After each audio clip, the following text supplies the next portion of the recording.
See, அப்போ இந்த படம் வரும்போது it was a little forward. ஏன்னா நம்மளுக்கே நாங்க யோசிச்சுட்டு இருந்தோம் when we as an actors were thinking எப்படிப்பா இது வந்து ஒரு நெகட்டிவ் பிகாஸ் தமிழ் படத்துல வந்து நிறைய ட்ரெடிஷனல் பேஸ்டா நிறைய படங்கள் பண்ணுவோம். Basically it has that roots of traditional touch. நிறைய படங்கள் பார்த்தா.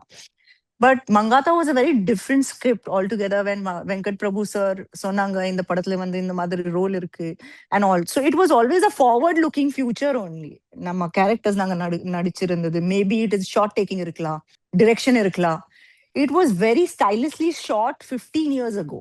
So இப்போ இருக்கிற ஜென் ஜி ஜென் crowdக்கு அது ஒரு பழைய படம் மாதிரி தெரியாது. Because and plus the way I think they have re-edited the trailer shorts and all நம்மளுக்கே ஒரு புது படம் மாதிரி தெரியுது. You know the way they are promoting it வந்து அதே ஃபுட்டேஜ்ல வந்து I think they have done a different style of editing. இப்போ நான் படத்துல வந்து ஏதாவது புதுசா பண்ணிருக்காங்க எங்களுக்கு தெரியாது. பட் பண்ணலனாலும் it was always shot so beautifully and it was shot looking at forward future.